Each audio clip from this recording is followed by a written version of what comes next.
Seringkali kita menyibukkan diri mengerjakan hal yang tidak bermanfaat, hingga akhirnya tanpa kita sadari hidup kita sudah berakhir.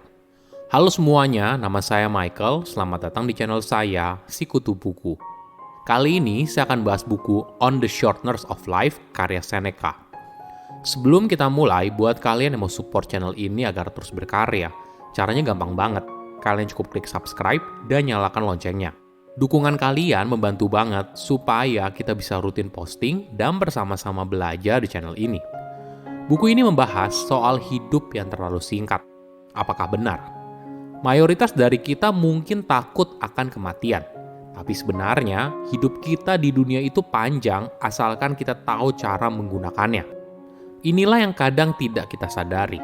Kita merasa hidup itu terlalu singkat. Padahal alasan utamanya karena kita terbiasa menunda pekerjaan. Hidup itu tidak pendek, namun kita yang membuatnya jadi pendek. Filsuf Romawi kuno terkenal bernama Seneca mendorong kita untuk melihat kembali masalah yang membuat hidup terasa begitu cepat. Misalnya seperti ambisi pribadi, memberikan seluruh waktu kita kepada orang lain, atau terlibat dalam kejahatan.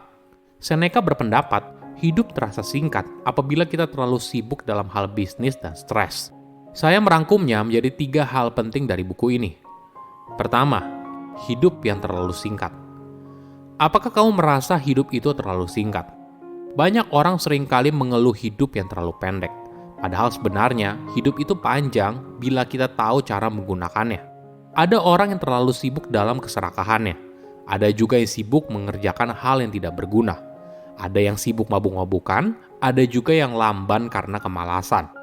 Ada yang lelah karena ambisi politiknya. Ada lagi yang selalu bergantung pada orang lain. Jadi, kita tidak diberikan hidup yang singkat, tapi kita sendiri yang membuatnya singkat. Sama halnya seperti harta berlimpah yang jatuh pada tangan yang salah, maka pasti akan cepat habis. Beda cerita apabila harta tersebut walaupun tidak banyak, tapi dikelola di tangan yang tepat. Ada sebuah kutipan yang menarik.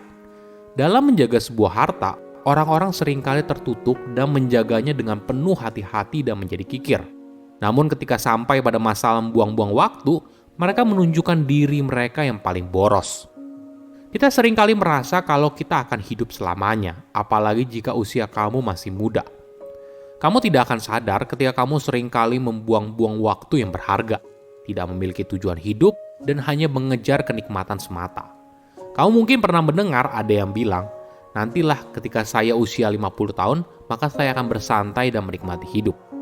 Pertanyaannya, apakah ada kepastian kalau kamu bisa mencapai usia tersebut? Apakah tidak terlambat apabila baru mulai menikmati hidup setelah usia tersebut? Tidak ada orang yang bisa mengembalikan waktu yang hilang. Hidup akan mengikuti jalan yang awalnya diambil, tidak akan berbalik dan mengecek arahnya kemana. Hidup juga tidak akan mengingatkan kamu atas waktu yang berjalan terus-menerus. Tapi semua terus berjalan diam-diam. Ketika kita sibuk pada begitu banyak hal, hingga akhirnya kematian datang dan kamu tidak punya pilihan selain membuat dirimu siap di momen tersebut. Hidup yang dihabiskan mengejar kekayaan dan dihabiskan pada aktivitas yang tidak berguna, membuat kita baru sadar hidup begitu singkat ketika kita meninggal. Coba bayangkan, ketika kamu berada di momen sebelum meninggal, kamu diminta untuk menghitung waktu yang sudah terpakai selama kamu hidup. Berapa banyak waktu yang kamu gunakan untuk mengejar kekayaan? Berapa banyak waktu untuk orang lain? Bertengkar dengan orang yang dicintai? Dan sebagainya. Kamu akan sadar kalau ternyata waktu untuk dirimu sendiri sangatlah sedikit dan itu yang membuat hidup terasa singkat. Kedua, waktu adalah harta yang paling berharga. Kita seringkali membuang-buang waktu karena tidak berwujud. Kita tidak bisa menyentuhnya, melihatnya, mendengarnya, merasakannya, hingga akhirnya kita menganggapnya sepele. Di sisi lain, ketika ada saatnya berhadapan dengan situasi hidup dan mati, seseorang baru rela memberikan segalanya, hanya untuk menambah waktu hidupnya di dunia. Itulah momen ketika orang itu baru benar-benar menghargai hidup. Coba bayangkan, kalau kamu akan meninggal besok, apa yang akan kamu lakukan? Nah, latihan ini akan buat kamu lebih menghargai waktu. Pada dasarnya, hidup boleh dibilang menjadi 3 fase. Masa depan, masa lalu, dan masa kini. Masa depan merupakan sesuatu yang tidak pasti dan tidak bisa diperhitungkan. Masa lalu sudah lewat, tapi seringkali masih menghantui kita, membuat kita cemas atau menyesal. Di sisi lain, masa kini merupakan waktu yang paling singkat dan satu-satunya yang patut diperhatikan. Bagi mereka yang melupakan masa lalu, menyepelekan masa kini, dan takut atas masa depan, maka orang itu menjalani hidup yang singkat dan penuh masalah.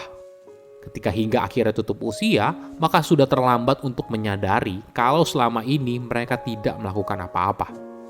Ingat, manusia tidak berumur panjang karena dia tua. Dia hanya ada untuk waktu yang lama.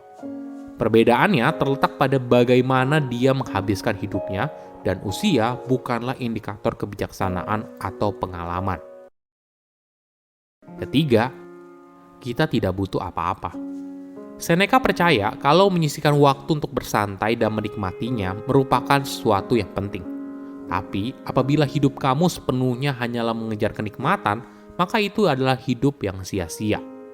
Apa yang dikatakan Seneca masih valid hingga sekarang.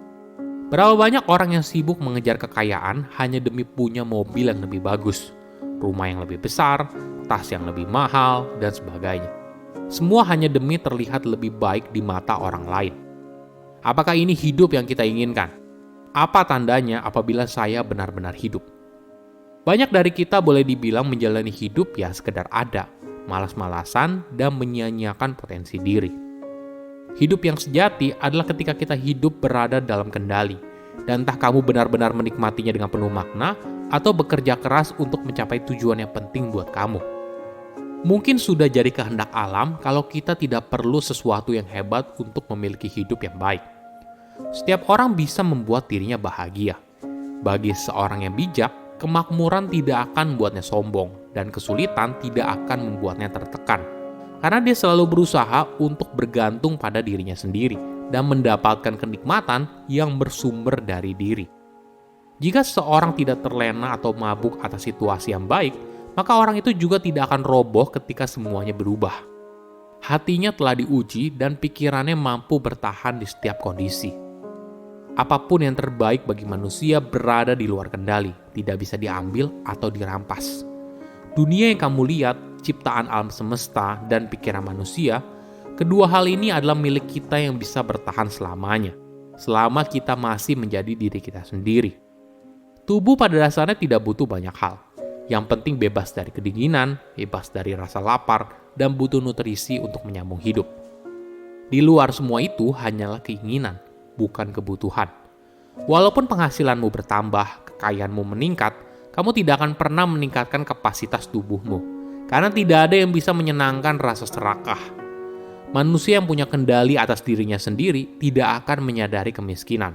Sebaliknya, seseorang yang melewati batas akan dikejar oleh kemiskinan, tidak peduli seberapa banyak harta yang dimilikinya. Silahkan komen di kolom komentar pelajaran apa yang kalian dapat ketika baca buku ini.